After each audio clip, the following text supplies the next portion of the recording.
Oh. Yeah, live. All right. Hello there, people of the internet. My name is Udo Jegero, and this is Political Headache. We are having a very, very good morning here in the studio. On my left is Mr. Odhiambo Otieno, a gentleman who supports Ruto, supports Gladys Wanga, supports other people in this city. And Mundalo advises on my right. He's a gentleman that I don't know where he stands in politics. Actually, he's neither Ruto supporter. I have a feeling that he's a Gachagua supporter at heart, but he never says. What do you think about this guy? Can you deconstruct him before we start? Because he says that you are a Ruto supporter. He said that your work is very difficult, because you are trying to support broad-based government, you're trying to support Winnie and her brother, you're also trying to support Ruto. So your job must be very hard. I'm a positivist, so I'm doing a good job trying to enhance the dream of other people, which is very good. It is very difficult to know where Mundalo stands, but also it is very obvious by that omission that Mundalo is from a past, a bygone era, and and during that time, they fleeced this country, playing. I knew he'll go back. Him and his boss, Uhuru Kenyatta, they fleeced this country to smitherness, you know. Yeah, and now I mean you can see, it is evident. You can see. Yeah. A big Mercedes car, crisp suits, and very nice shoes. I wish the camera could go to alligator shoes. Like some alligators are dead somewhere. You know? Alligator shoes. Alligators are dead somewhere. Corruption wears. Yeah. So Mundalo is well known for that. But he's a very fine gentleman. I like him for his communication power. Yeah. He's a man who does his stuff very nicely. Yeah. Mundalo, how are you doing? All the political shenanigans that have happened over the weekend, we had Winnie and her brother coming out in Kibra, and we had ODM in the other part of the country, Western. Yeah. And now we want to talk about, people of the internet want to talk about, before I go back to Mundalo, I want to talk about the fact that Odhiambo Otieno feels that Ruto is going to win by a landslide in 2027. I don't know whether Mundalo agrees, but Mundalo is a government apologist, so I don't think he's going to have a problem with that. But anyway, I was asking you how you were doing. You've taken time to brand me, and then you ask me how I'm doing. Government apologist. How do I become a government apologist? But how I'm doing is that I'm doing very fine this morning. And to run away from the brand that you're trying to load onto me, I'm not a government apologist. I'm just a person who says it as it is. Unfortunately, sometimes most of the truth seems to favor government in a political arena that we are now. And that is then what needs to be my truth, because as a communication person, I must be able to tell the people the truth. Yeah, both from a communication perspective, from a strategy perspective, and we just help Kenyans understand the political dynamics of this country better. And we cannot be able to do it by loading things that are not, they cannot be able to see. We only analyze the situation as it is. Yeah.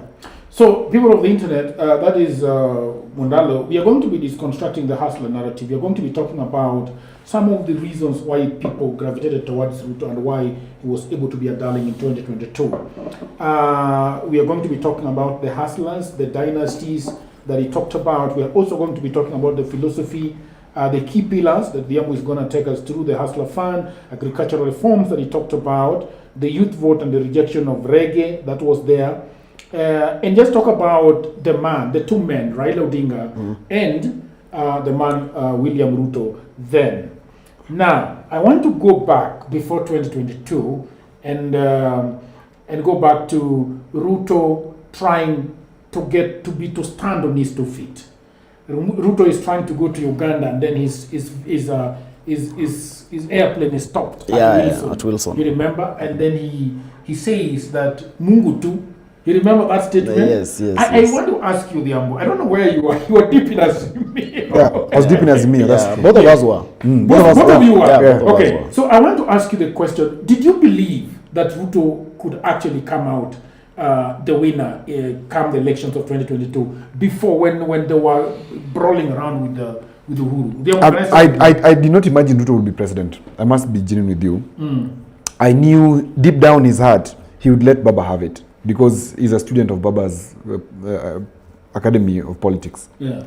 And I believe that he would just do it for an introduction, then, you know, he will now have a final stab in 2027 and become the president. Okay. That's everybody, I think, in the country generally was wishing Baba goodwill, even those who were voting for Ruto. I don't know if you get my point. No.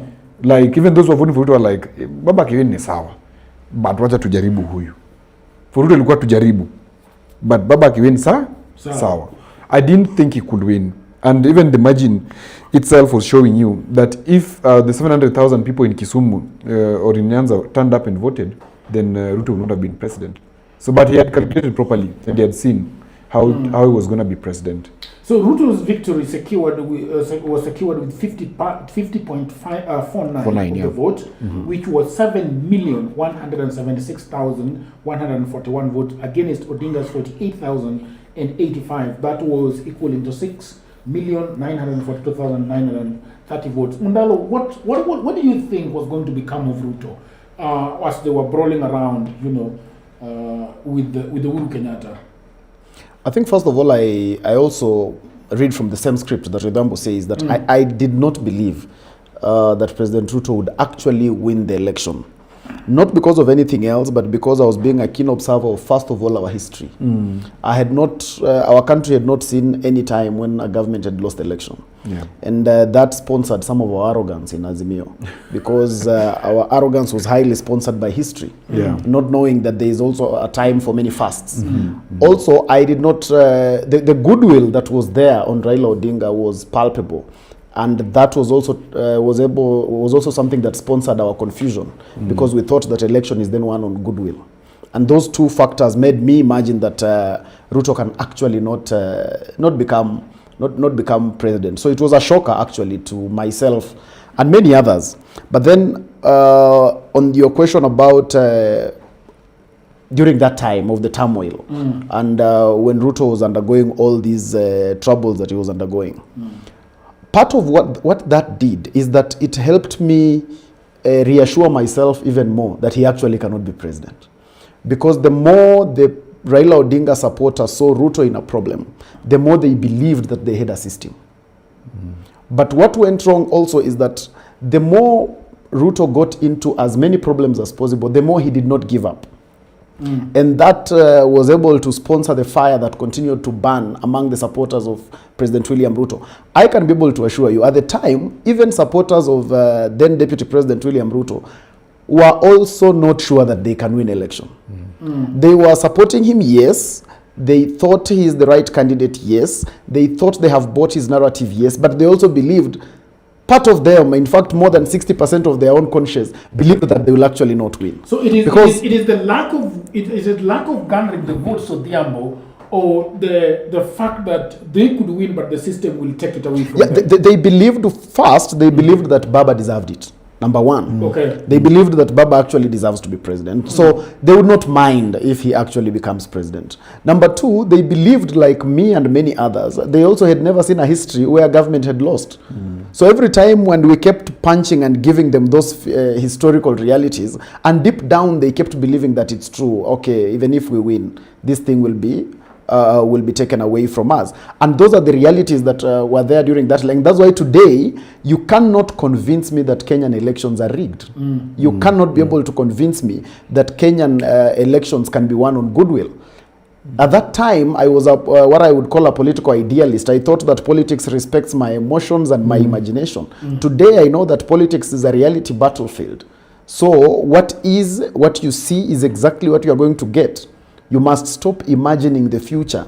You must be able to see it currently. And when you are seeing something happening currently, if you're able to see that Jagero is talking to these people of Kasipul today and is talking to them tomorrow and the following day, then be sure that he's going to win the election. Stop imagining that you as Odhiambo is going to come last minute and magic is going to happen. Those are the things that I learned from the last election. I imagine that as Jubilee, where you are fundamentally from, you are the guys that were propping the banana tree, for lack of a better word. But Odhiambo was actually the banana tree. Odhiambo, you are right inside it. Yes. And I want to go back to Odhiambo and talk about the system. Yes. Because for you guys, what had the system promised you that they were going to deliver for you? Well, there's no definite promise, but there was an expectation that Uhuru alikwenda kurudisha mkono. Yeah. And so we believed the spectacle that was created. But we realized that in the team of the President Uhuru, it was deeply divided, especially the security apparatus. Because from a political scientist view, there's a question that I constantly asked myself throughout the campaign, even 2 years before the campaign actually, before the election. I'm like, why are they persecuting Deputy President Ruto? Because if you persecute a politician, you're building him. You're increasing his street index. Because there's a principal law in Machiavelli's The Prince. He says, if you want to get done with your enemy, you decimate him. You annihilate. Aizi baki. Yeah, like sort of to kill, but not killing commander. Yeah. Kill, like wipe them out of the scene. Yeah, bomb to only smoke. Exactly. Bad example, but like Israel-Palestine war. Yeah. Like you bomb Gaza mpaka to smithereenness. But these guys are not bombing Ruto to smithereenness. Ilikuwa ile a slap on the wrist. But a slap on the wrist is very painful. Yeah? That people say, hey, but hakuna kitu inafanyika. Then it would build his index. And when you came to the main election, the day I want to go back to bombing Ruto, quote unquote. Yes. Right? That's what I want to go back and ask for the Ambo that. What do you think Uhuru should have done? Impeached him? No. Uhuru should not what would he have done? Uhuru should not have impeached him. Uhuru should have deployed every available resource on his side to ensure that Raila got enough votes as the leader of that team. But he was very hands-off. That's the truth. It is Uhuru's guys who are doing things. And then, of course, around Jacob also, there were some fellows like Junet who were sieving, okay? Because it's Junet who was the liaison between Azimio. He was the Secretary General of Azimio anyway. He was the one who was liaising between Raila's team and Uhuru's team.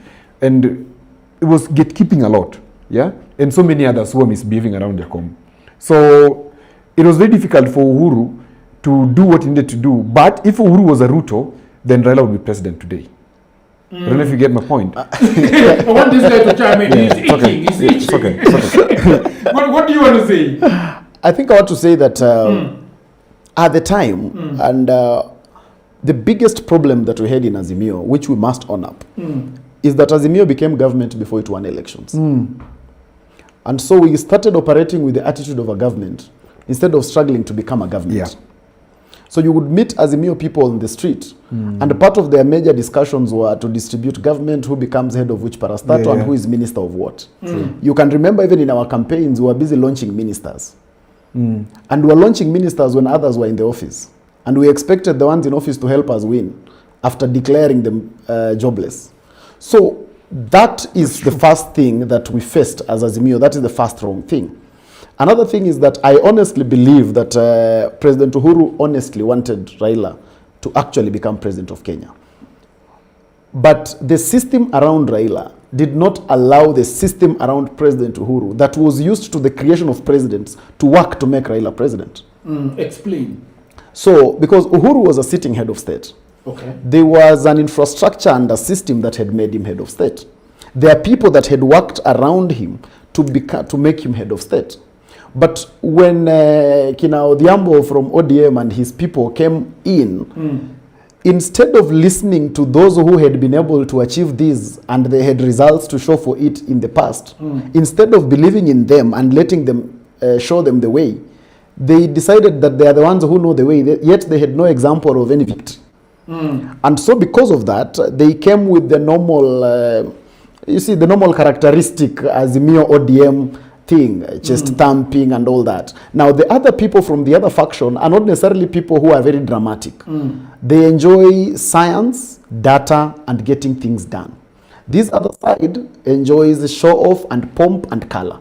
And so at the end of the day, there are people who kept looking like they are working and others who wanted to work.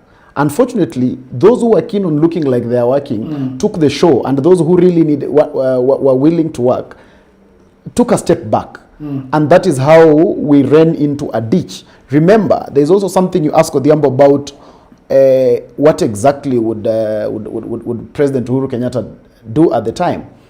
The most fundamental thing that he would have done, I agree with you, is that he would have impeached the Deputy President William Ruto. Yeah. But this is the difference between William Ruto then and Rigathi Gachagua today. William Ruto was not impeachable. It is not like he was done a favor. Nobody did him a favor. I can assure you, if there was a formula and a way to impeach him, they would have done it. But William Ruto was not impeachable. You remember, at the time, Deputy President William Ruto was walking around with almost 100 members of parliament. So he had he had both the numbers in the parliament, the numbers in the Senate, and the goodwill of the people.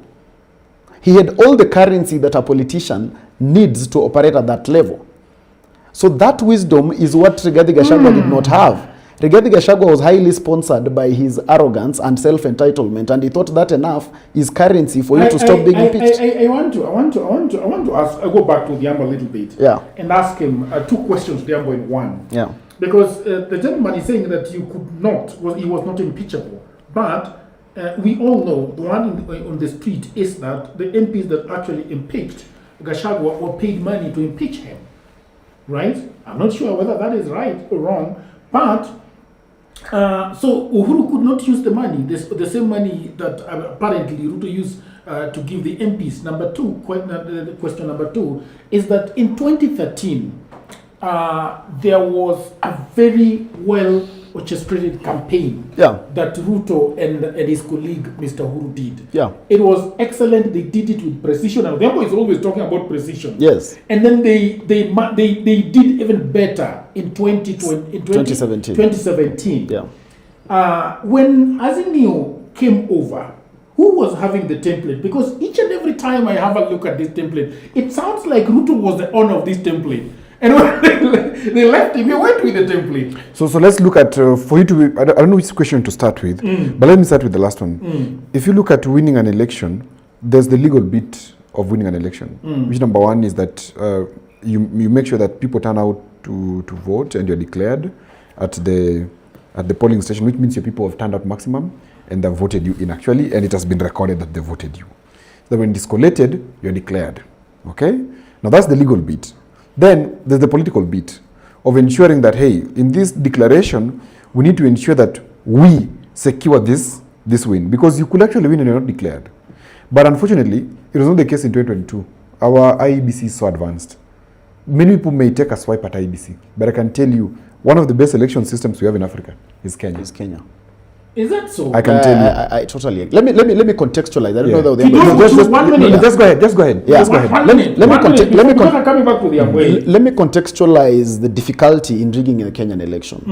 First of all, we brought it and gave it to ourselves in law that we declare our election at the polling level, at the polling station. Yeah. The polling station in Kenya has a maximum of 700 votes. They cannot be more than that. So for you to rig an election in Kenya, you must be able to start at the polling level. The highest number of votes you're going to rig in a polling station is 700 votes. Now show me how many polling stations then you need to get to 6 million votes. And you cannot be able to rig 700 votes per polling station before they vote. You must be able to rig after they vote, because you don't know what the turnout was. Because if the turnout is 50%, that means 350 people have voted. So you cannot be able to say you received 650 votes. So for you to rig, first, you must wait for them to vote and finish. Then two, you must be able to know what are your real numbers and what are the real numbers of your opponent before you know anything that you can do with them. And then remember, we are both manual and electronic. So for you to be able to tweak this election, you need those figures to be able to show both on the manual register and you need the fingerprints.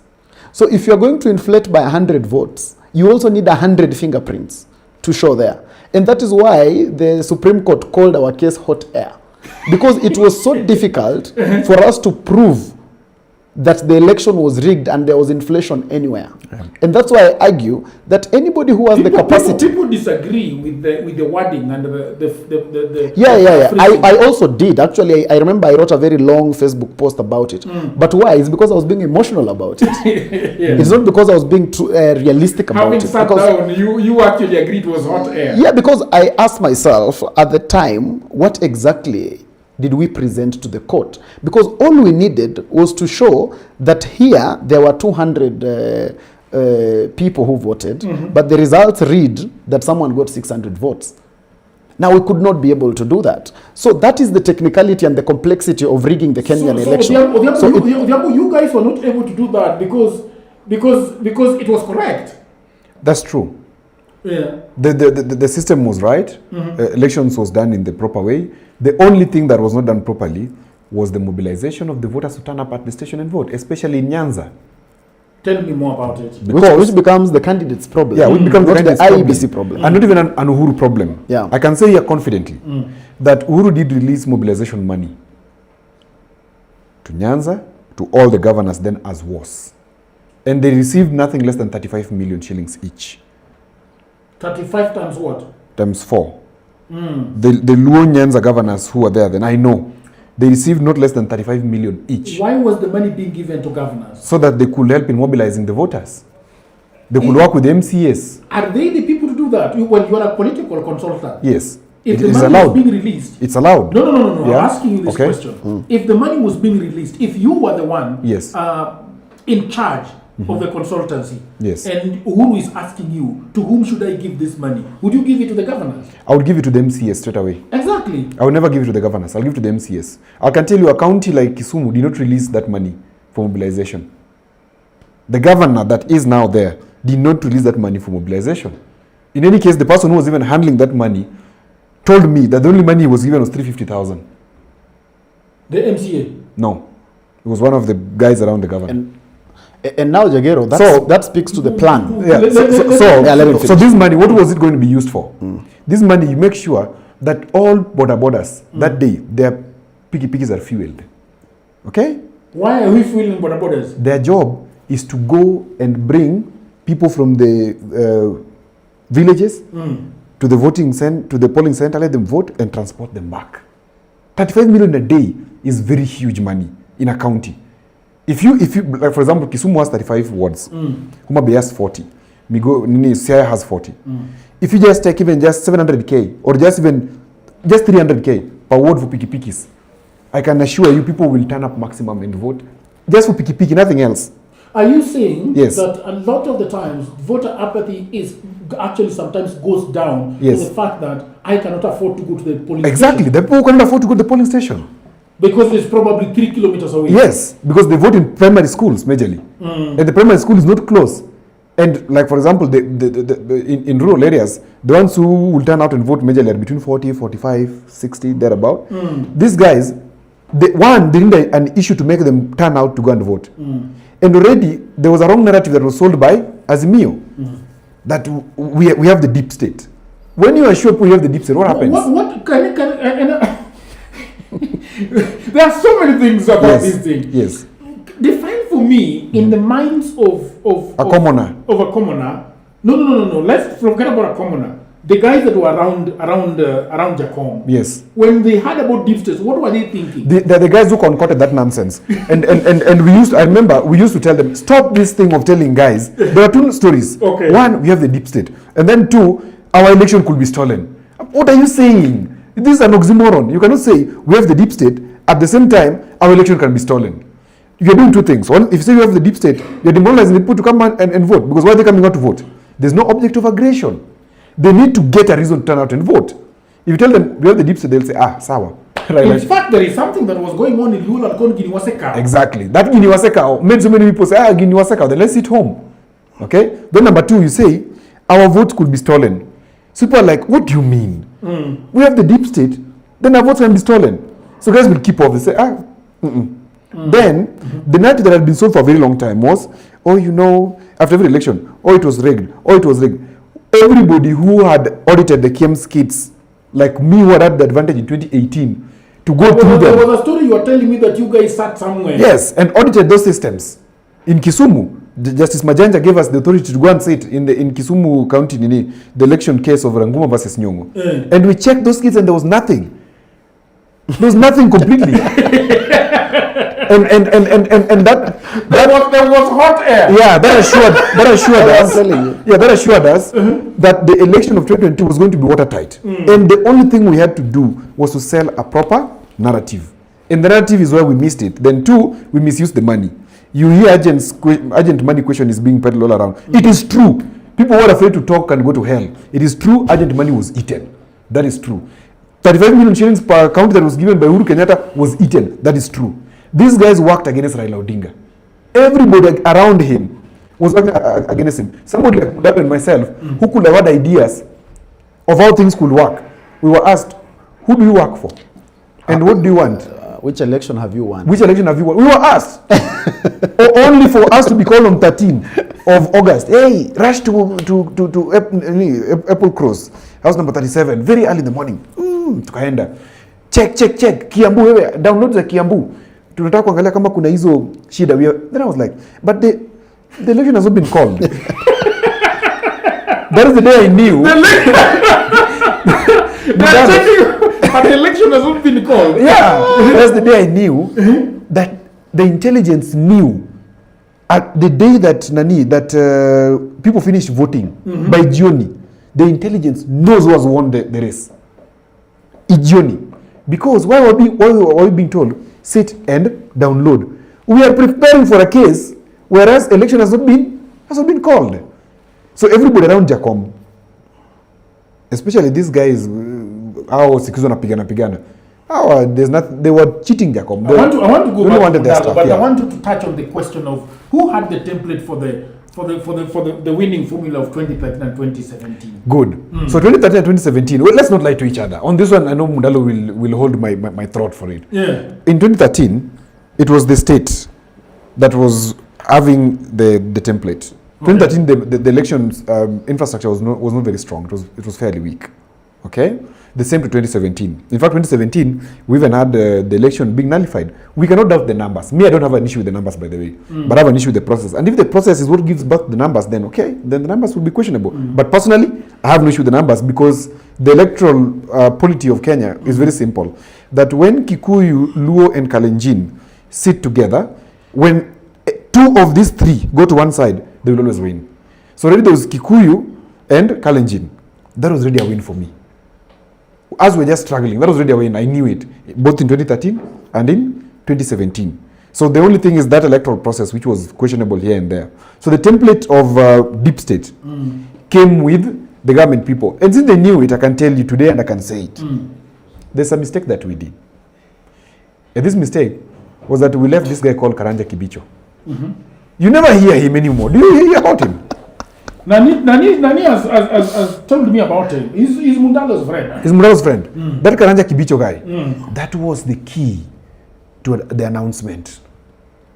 Do you know why? There's this guy called Noor. You know Noor? You can't remember Noor? During the day of announcement, 15th of August, there was some AP, some AIGs, alikuwa tembea hapo under Noor. Yes. You remember him? Yes. And we were watching and we were saying, mbona Kibicho asiyetoe Noor hapo? Because Kibicho can tell the IG, we redeploy Noor, toa Noor, tuweke mtu mwingine, then the announcement is done. Okay? Because Chebukati alikuwa ashakuwa marooned. Na mimi pia vijana tulienda nao. Which election are you talking about? 2022, bro. Okay. I'm giving the template. I'm giving the what? The template. The template. Because the government had the what? The template. I'm telling you, it sits at the Ministry of Interior. That is where the call sit. Because the IG can say, hey, Noor, toka, signal nakuja, Noor toka hapo, naingiza so and so. Then so and so ensures the things are announced. Then we can go to court and we can canvass it there. In fact, the Supreme Court is a democracy. 7 judges, we only need 4. Democracy. And you get the presidency. That election, yeah, ilikuwa na shida, but we are advising the next one, ifanywe vizuri saizi, tuendelee. Very good. I want to talk actually about another template I'll talk about. Yeah, and he has in short said he needed the election. Yeah. It was a desperate, Odhiambo was ready to go to State House. He was Yes. you were going to be who, by the way? I was going to be the press secretary of Mama Ida, the first lady. You office bandia you. No, what do you mean office It's a bandia? serious office. It's a serious office. Has it not been? Has it Wait not a been taken away? minute. Let me tell you. No, it's there. Let me tell you, it's there. It's there. We were already given those positions. That's why I told you the mistake that Azimio made is that Azimio became government before they became government. Yeah. As we already given those, we knew, everybody knew what you're going to play. Mlikuwa mnagawana wapi? Hapo kwa hata timu ya Uhuru, wacha nikwambie Jagero. Timu ya Uhuru ilikuwa ishakuwa whipped na sisi. Kama naweza kumbuka, they were whipped, like they had come to us, that integrated. Oh my Like God. like at our secretariat we had Uhuru's team. At Jacom's secretariat they had Uhuru's team. This guy was in Apple Cross. You know where Apple Cross is? This guy. Apple Cross is that house, the secretariat of Jacom. Bro. As we had won this thing. The template I was hoping Odhiambo would talk about Yes. was the campaign template. Yeah, let me tell you about the campaign template. template, Jagero. You know, I have a slight advantage of having worked with Jubilee at some point. Yeah. And I can assure you that Jubilee is very scientific, or rather was very scientific.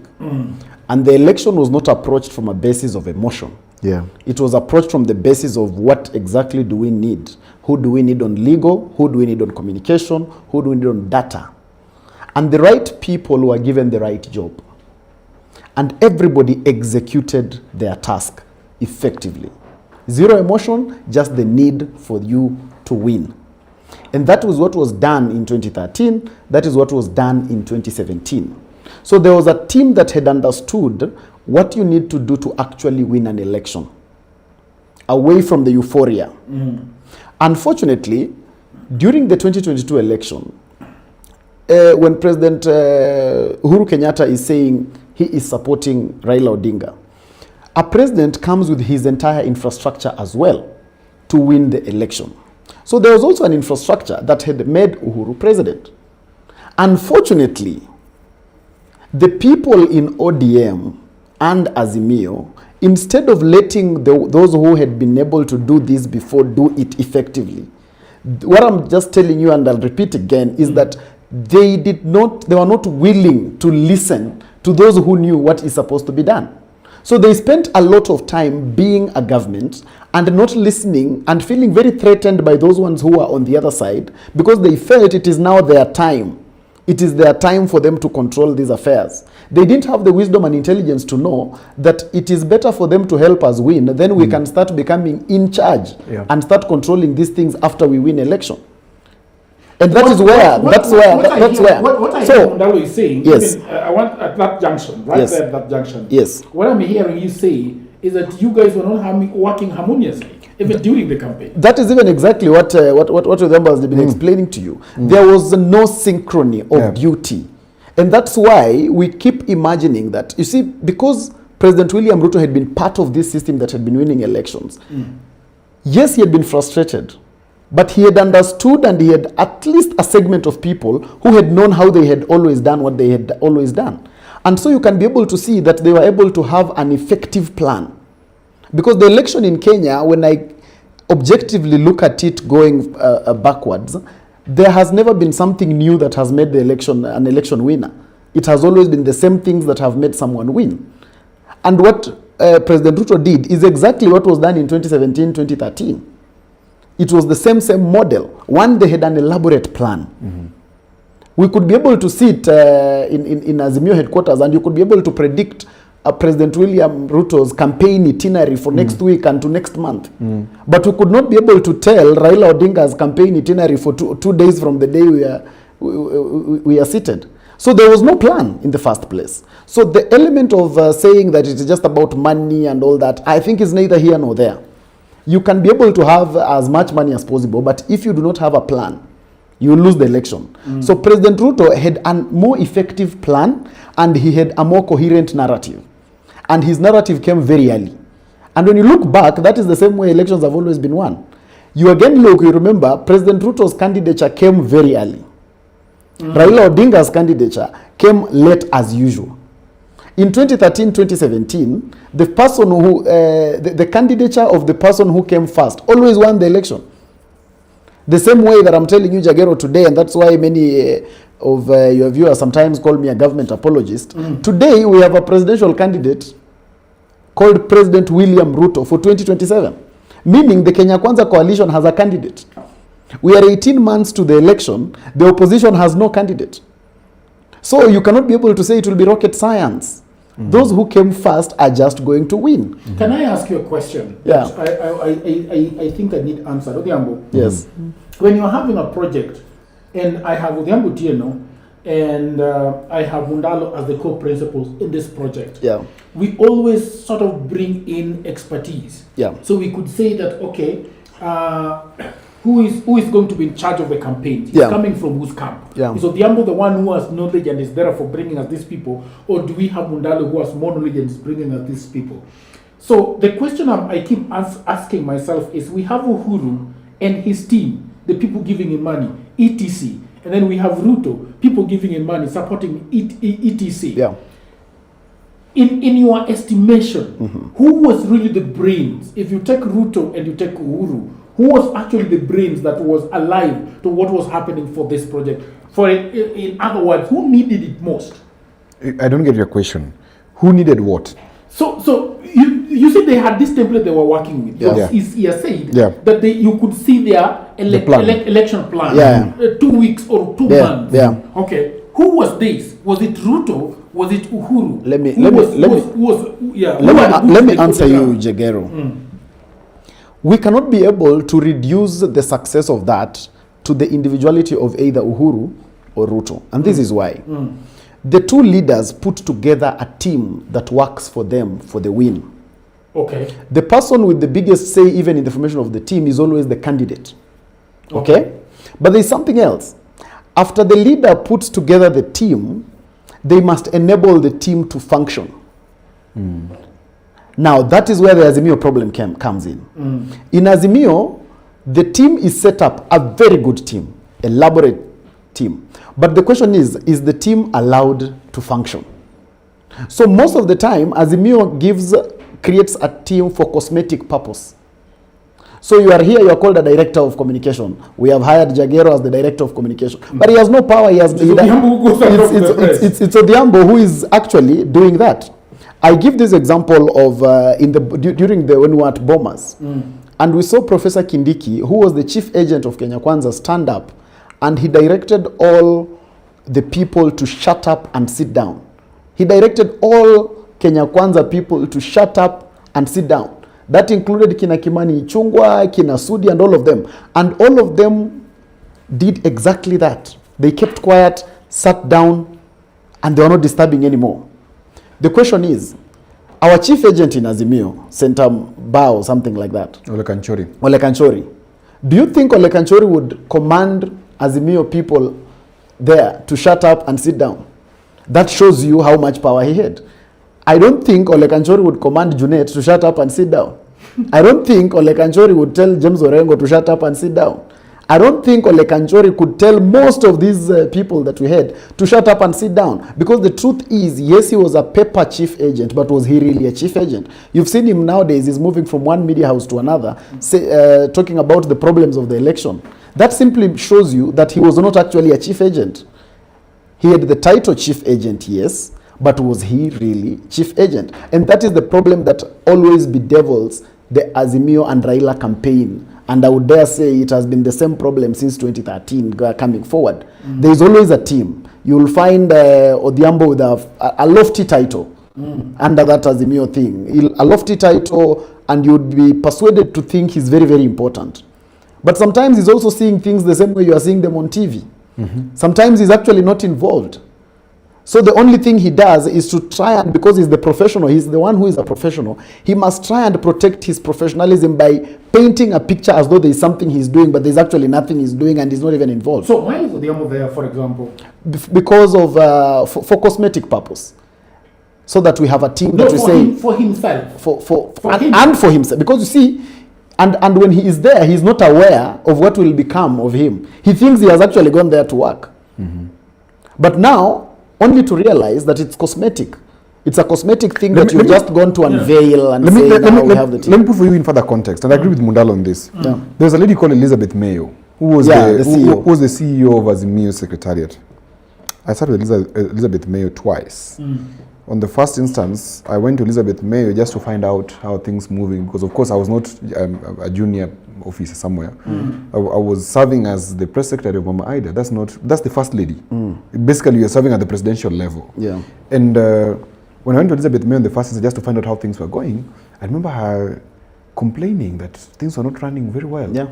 And nothing was really moving. The second instance, I went to her. I went to ask her. I was not sanctioned by Mama to go and talk to her. I just went to her as in my own capacity to ask her if we can establish a secretariat away from Mama's workplace, because people would come there and they would eat into Mama's work time. And she told me, you know, I don't have money. I don't even have resources to make such a decision. I'm like, wait a minute. This is the head of Azimio Secretariat. This is the CEO. This is the person who should be able to say, okay, that is how much. And it was small money. It was 3.8 million for the rent and 1 million shillings for the furniture, which I just crossed over to Muthaiga and got that money and we came and got the furniture from a friend of mine. And the secretariat was established. So it is true that most of the people in Azimio, especially from Raila's side, were not having proper roles. Or even those proper roles were just roles, but they were not having, they're not having portfolio. I think that's the right term. Yeah. They're not having portfolio.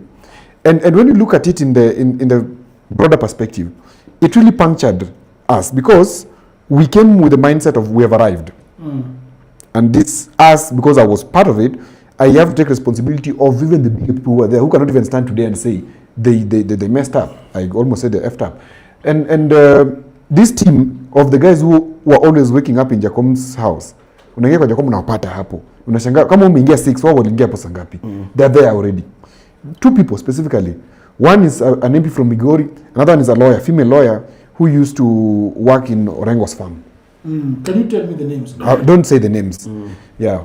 You don't want to be sued. I know them. They're very Litigious. litigious. Yeah. So, these people are the ones who blocked our template, quote unquote, from working. There's a time, Mundalo, I was with Ruth Ambogo Yes. at Treasure Garden. Yeah. A gentleman came to us. Ruth Ambogo by then was serving as the PA of Mama Ida. Yeah. And we sat at Treasure Garden, we were having lunch. And a gentleman came to us and he was having files, kwa mkono. And then he told us, I know you guys. I've seen you work with the Odingas, yeah? Okay. So let me tell you how President Ruto is going to win, and we want you to join us. And true story. Yeah. And this guy, I can't recall his name, but I know he's a lawyer. This guy opened files and went granular data, how they're going to win in Kisumu, in Kiambu, in where. The exact votes they were expecting. And how Ruto was going to win by a margin of not more than 200,000 votes. And I was like, at that moment, I was like, Ruth, wait a minute. This guy is talking about something. I know data. This guy is talking about something very important. Can we listen? And can we take this report back that these guys are working with data? Since we go to Euphoria. Tibim. Tibim Chalala. Yeah. And then we sit and wait for these guys were even planning charters. They were planning with sects of the community. These guys were signing charters with women, charters with the youths. What? It was so organized. Then the next thing that I saw, which shocked me really, was the billboard thing. Do you know billboards have a big contribution in an election? A very big one. Outdoor advertisement. I could move from my house on Ngong Road then, and every 20 or 50 meters, there's a billboard of Ruto and Gachagua. And it was all over the country. And then ours was a sprinkle. And look, bro, visibility is everything. Because when somebody goes to tick in the ballot, whatever they're doing is betrayal. Ballot is betrayal. Ballot is not love. In the ballot you choose, who am I going to betray? You know, the last time you voted was 202. Sasa lazima aseme kwa internet. But that's the truth. That's the truth. And by that time, you betrayed Moi very well, because, I mean, he had to go. So can you imagine? The last time I voted was 2022. Once you could have got 202, I know. So when these guys were going to vote, when people were going to vote, and they have been seeing Ruto and Gachagua all over, what do you think was going in these people's mind? It was Ruto and Gachagua. This is the person that we're going to vote. And they were willing to betray Uhuru, because the question then and the narrative then that had been peddled that Uhuru had abandoned central Kenya. And that thing was really huge and it was moving.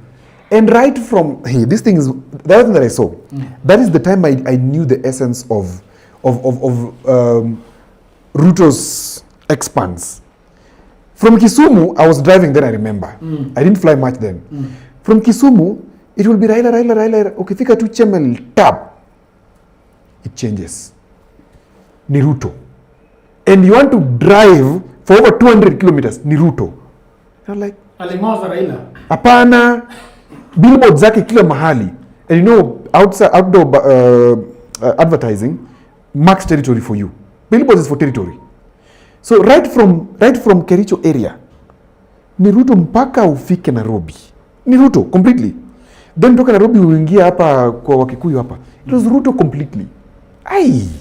How are we going to win? In fact, I remember I used to wonder. And Raila and that bad picture of theirs, it really came late. It really came late, and it was a very reactionary thing. So the person who was even managing the advertising, that were outdoor advertising of Raila, also messed us up. Okay? So Ruto was working with a team that was hungry, number one.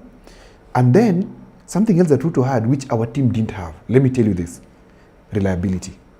When Ruto commits that he's going to do it, he does it. And those people knew that this guy will reward loyalty.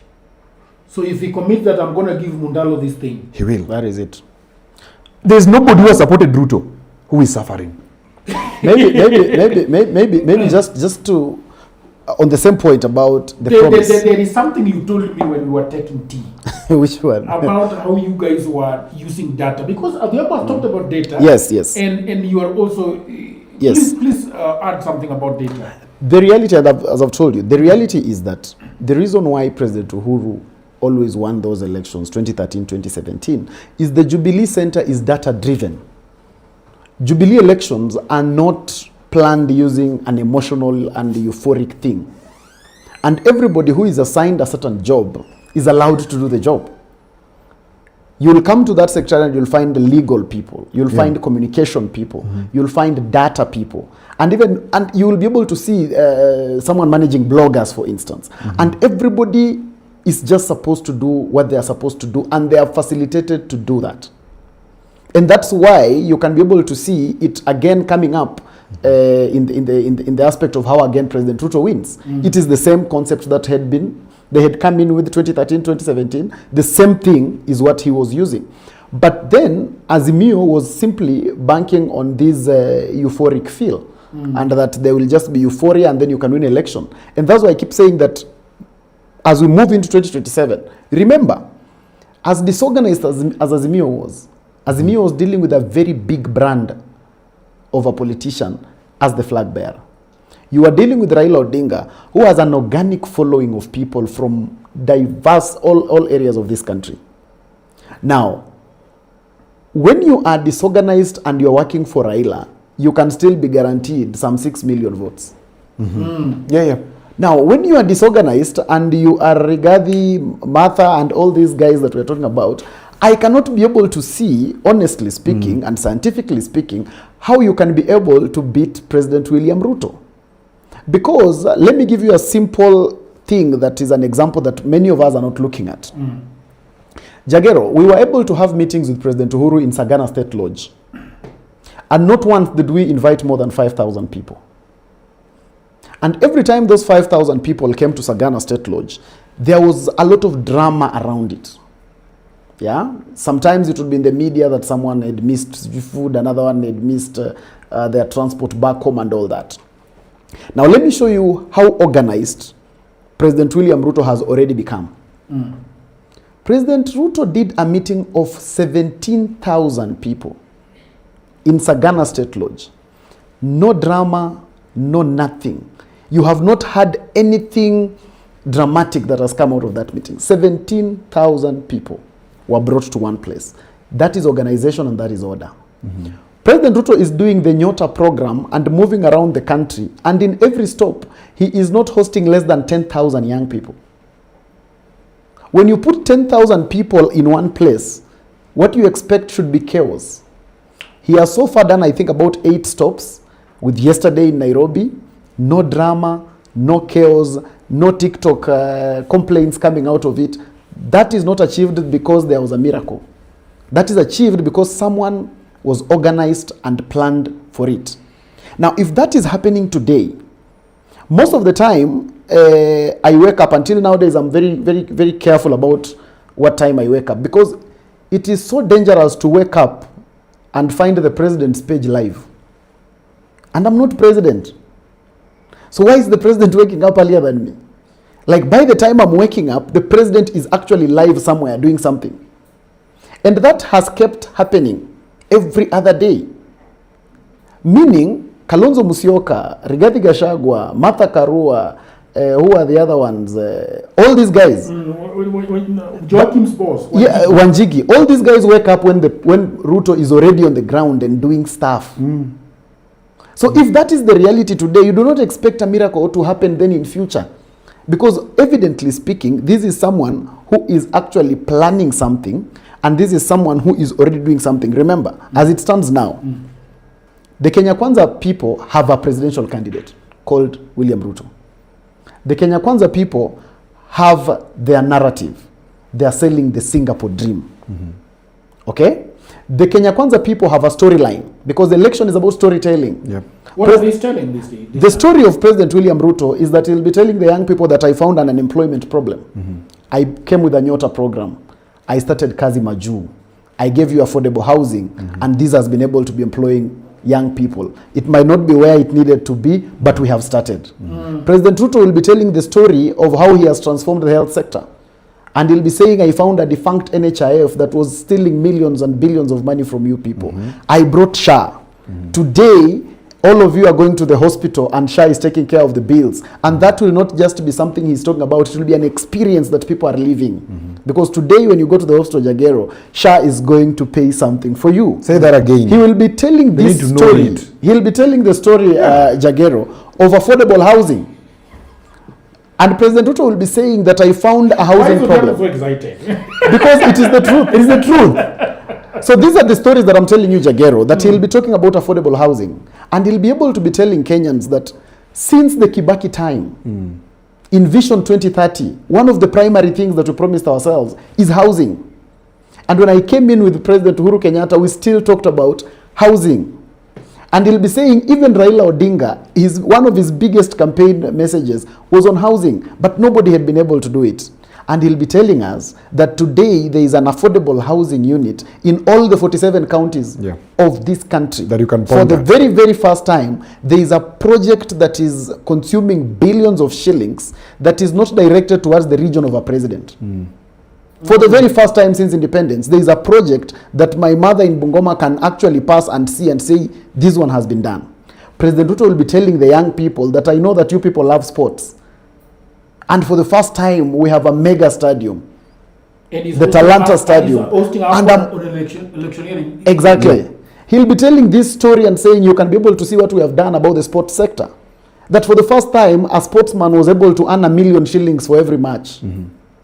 For the very first time since our independence. And athletes are able to earn 5 million for every record broken. These are the stories that he'll be sharing. And stadiums are all over. Stadiums are all over the country.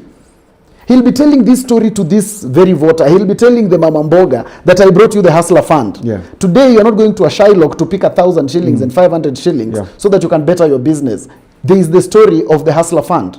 He'll be telling you, Jagero, that when you are going to the university today, if you cannot afford to go to the University of Nairobi, you can go to the Open University. And at the Open University, your tuition fee is almost exactly half the normal fee of another university. These are the stories that William Ruto will be telling the people of Kenya. And let me tell you where the juxtapose comes in. What story will Kalonzo Musyoka be telling the people? Because Kalonzo must have a 40-year-old story. Without a 40-year-old story. What does that even mean? It means there's Riambo is making it look bad. I'm just realizing what he's actually saying. Yes. But he has been here for 40 years. Exactly. Yes. So he must have a 40-year-old story. Martha Karua must be able to have an over 30-year-old story. All these guys must have a story worth that time. Because this is what I'm telling you about the story Ruto is giving. He's giving a 5-year-old story. In fact, as I speak now, he's giving a 3-year-old story. So these people must be able to have a story to give. in my view, actually, the only person who can be able to compete the story of William Ruto is a very young person who can be understood by the public because he's a greenhorn and has never held office. Otherwise, for as long as you've ever held office in this country, you must come with your story. You as Kalonzo Musyoka, you must tell the people of Kenya what is your story as vice president. When you finish telling them your story as vice president, you must tell them what is your story as the deputy speaker of the National Assembly. When you finish that story, you must tell them your story as Minister of Foreign Affairs. Minister of when Education. you finish that, you must tell them your story as Minister of Education. When you finish that, you must tell them your story as Minister of Trade before you go even to tell them your story as a member of parliament. So that is the difficulty that opposition finds themselves in. Amaliza hii kitu. Hii podcast kwisha. Done. Kama if somebody has been wondering if Odhiambo has been bought. I've never been bought. Mundalo has put for you the exact story as it is. Hakuna emotions, just what he has done, what he has been able to do, and what he's going to say. Assuming that Ruto has printed that much, and you are both political consultants, and these other guys come. And we've not been paid on this one, by the way. Nothing. That's for you to say. I don't know. But you know me, if I've been How do I paid, know? you know the reason Jagero, if I am paid, he always gets it. That is true. The ones that have been paid, I always share with you. So scandalous. But you see, I'm an honest man. Mundalo, I've been paid before. What? And when I've been paid, I've shared with him. No. You can't deny, bro. No. Hakuna Jagero, when you are paid, and also right now, I don't have an SDI cable. And pesa message. 12,000. I want to prove that I've been paid and I've paid you. But let me tell you, Jagero, when you are paid, you need to spin a narrative. Spin means you come with falsehood. Falsehoods. When I talk about the things that I've talked about, I'm not talking about falsehoods. You cannot be able to pinpoint and say I'm talking about affordable housing that doesn't exist. You can't say when I'm talking about SHA, I'm talking about a SHA that doesn't exist. When I talk about the Nyota program, I'm not talking about a Nyota program that doesn't exist. These things exist. These things, even my own relative yesterday was so happy here in Nairobi because they have received, was it 50 or 22,000 from the Nyota program. So these are things that are very tangible. Somebody actually received that. Yeah. There are so many. It is for who? For young many people. It's for young people who do not have a university education.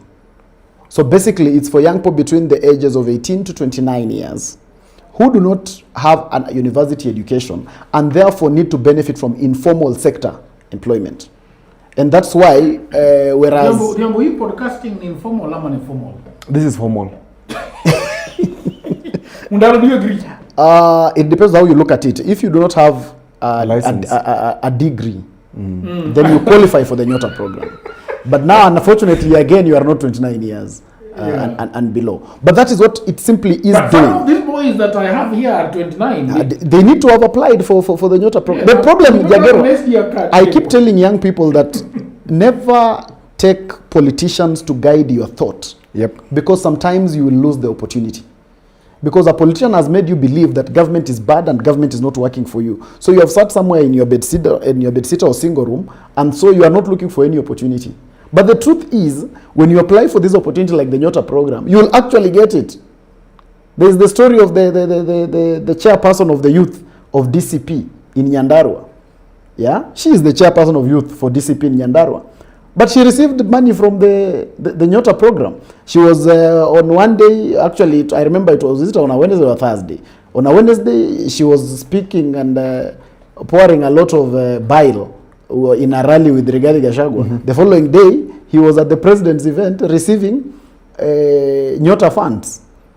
You have to be at his rally to receive it. No. The young people applied, Jagero, for these funds from across the country. So what the president is doing is that he's going from region to region to launch the disbursement. And also remember, these are not just being given money; they have actually been trained on how to actually use the money. So these are stories that I'm telling you, Jagero, President Ruto will be speaking about. So when you talk about youth unemployment, for instance, youth unemployment is a menace that is not a Kenyan problem. It is an African problem. But this is the difference between President William Ruto and other African presidents. President William Ruto can pinpoint what he has done about youth unemployment. He can be able to point at things he has done. And that's what I'm telling you about the Nyota program. I'm telling you about the Hustler Fund. I'm telling you about the jobs at the affordable housing. I'm telling you about the jobs with Kazi Maju. So when you are Kalonzo Musyoka, you can't just come and regurgitate the problem to the young people. You see, and tell them there is youth unemployment. You must be able to say what you've been. The narrative that old legacy politicians, like Kalonzo, Martha Karua, etc., the lie that they've been telling the youth is that nyinyi ni viongozi wa kesho, your time is coming, and then they keep on hanging this carrot and stick that you will tutasuluhisha maneno ya employment. Ruto is taking a very practical approach. Myself, I have a whole program which I think I've shared with you called Step Atua, which does the exact thing that President Ruto is doing, because we cannot afford to give employment to the people en masse in government as at now. Yes, we can correct it as we proceed. But the biggest question that people will ask, the populace will ask in 2027, and even now they're asking, is how are you helping us? Because naturally, hata kama kuna employment, by the time somebody hits 28, they naturally find something to do. Okay? They try to podcast, like you. Some try to use what they're selling in the villages, etc. But Ruto said, in that thing that you're doing, let me give you some little boost. Yes. And that little boost, ndio hii. And it is not for corrupt people like the other governments have been doing, where pesa natolewa, but haifiki mwananchi wa kawaida.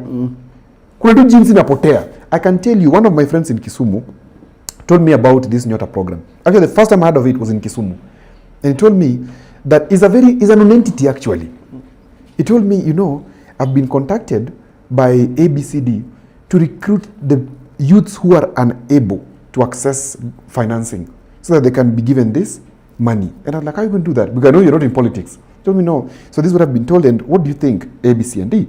And he actually enrolled people who are not able to afford this, to access these big guys and politicians. Because if you give an MP, he'll go and give his supporters. This one, it has gone to people who don't know even an MP or even they an don't MCA. know anybody. They cannot access them. And they're having that money to boost their businesses. So Ruto has sold a narrative which is not just hitting home. It is sinking deep, and it is a very strong symbol that maybe if it is structured better in the future, we could even expand into people now like you who are having very big media houses like this one and do bigger businesses and employ more people. Because right now here I can see you have about 6 people employed. If Ruto could give you a boost, or if the government, let me not say Ruto, if the government could give you a boost of let's say 3 million, that you're able to access 3 million shillings, like that thing that is done in Rwanda, that Rwanda Development Board, you know it? Can you imagine if we go to that extent where President Ruto says, okay, in my second term I would want to establish something called the Youth Development Board, where it is meant to promote businesses of wananchi. Jagger, you should tell your audience that you went to Rwanda, in Kigali, and you're even given money as a stranger to do an event in Kigali. And it was so smooth, you're even given people who are walking around with you so that nothing goes wrong. Can you tell them? Because that is the dream. That is the dream. That is the Singapore dream. That's the Singapore dream. Do you want to share with them? People of the internet, it looks like Ruto has bought 2 gentlemen. No, but I don't know what to talk.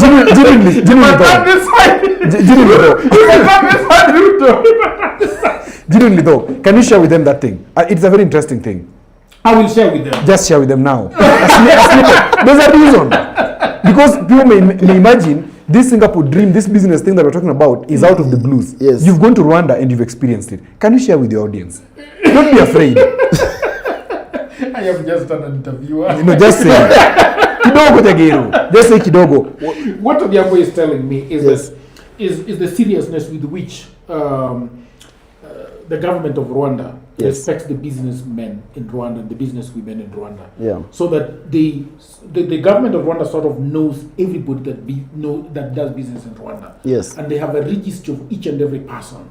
If you're a photographer, they have a pool of photographers. If you're a videographer, they have a pool of those in every sector of the economy. And so if you get into Rwanda for you to do something, they will marry you. They will put you together with a person that can help you do that. Okay? If you have an event in Rwanda, they will ask you, what is it that you need from us? So I was telling Odhiambo that one of my best events that I did was in Rwanda, because when I stepped there, the first place that I went to was the RDB, Rwanda Development Board. Yeah. And they were able to sponsor me, give me a dry venue, and give me all the support, give me a letter to go to the people that needed to be told about the event. So it is very, very, very good the way they do that thing. So they gave me, I think they gave me $6,000. Wow. Yeah, that's almost $1 million shillings. That's almost $1 million Yeah. Kenyan shillings. As a stranger. Yeah, and it was one of my best events. So that is the story. Can we end Let me also share. Because I also asked him to say that. Yes. Let me also share that when I went to Kigali last November, Yeah. is Jagero introduced me to this conference called Ascenti that I went to, and one of the people who was seated there, who is a Jagero fan, told me, Odhiambo, so you mean you can do A, B, C, D? That lady took me literally and physically and introduced me to businessmen there and told me, here you will be given this amount of money for business, here you'll be given this amount of money for business. Like the level of support, and this is a government person, the level of support that they're even giving people from outside is too incredible. huge It's incredible. that it is not a dream that is unachievable. Here in Kenya, we will achieve it. And Ruto will win with the landslide when it comes to 2027. The only thing Ruto will be competing against, is voter apathy.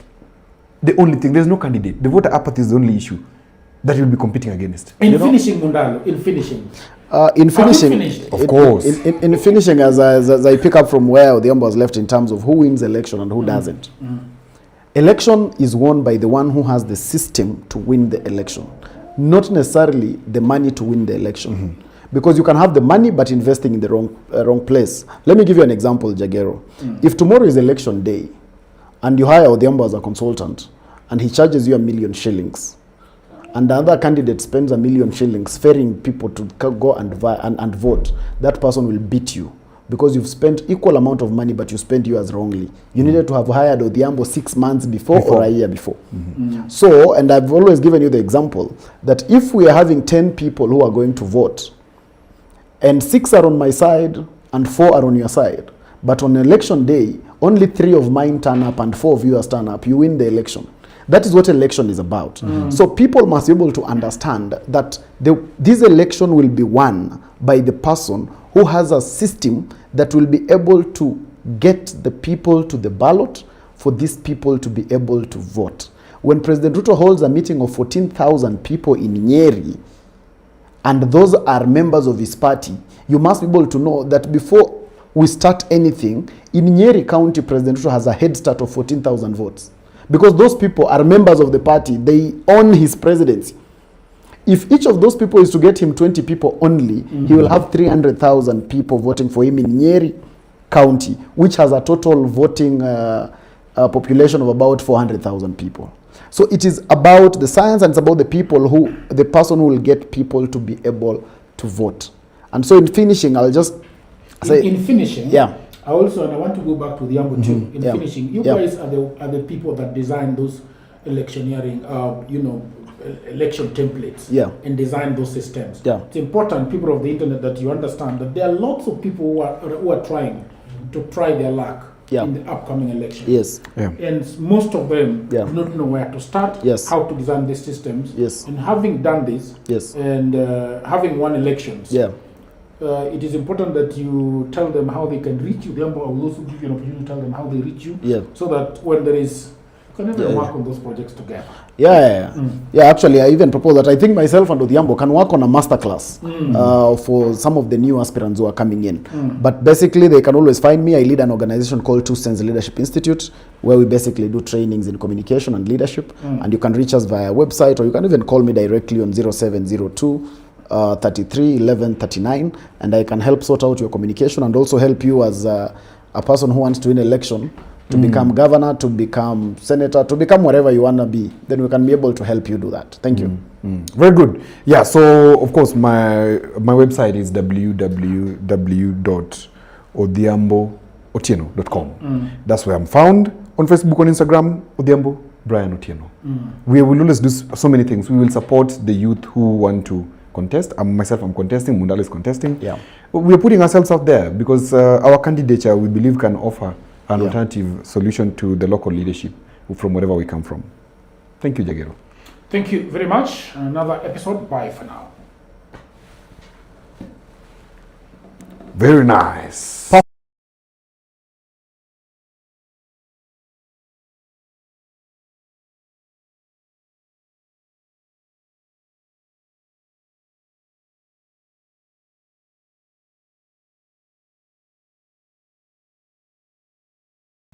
All right, people of the internet, I hope that you're enjoying this episode very much. And I just had a break to tell you about my new book. You know, everybody says that there is no job, and that is true.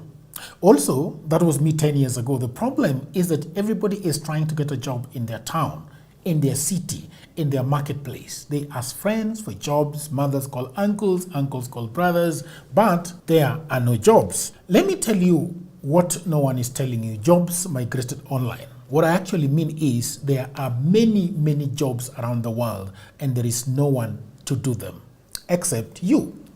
I work for Americans myself. I work for Europeans. I work for the Chinese. I work for the Australians. I work for the Canadians. And so, because I have done so much for myself, I said to myself, you know what? I should compile what I've been doing for the last 15 years. So in 2024, I wrote a digital book called Goldmine 18 Hustles for Africans. And then in 2025, AI came. People say AI is taking away our jobs. And for me, I'm going to say false. There are actually AI jobs. Jobs are not being taken by AI, but there are new jobs online that are there because of AI. Now, mimi ni nani? I created more jobs. And for now, in my book, in my new book, we have 25 online and offline jobs that you can leverage on if you do not have a job. So in this powerful volume 2, I share 25 new actionable online hustles specifically researched and tailored for Africans. My new book provides clear step-by-step guidance drawing from my extensive experience and research, including the mistakes I've made and lessons I've learned over the 15 years that I have worked online.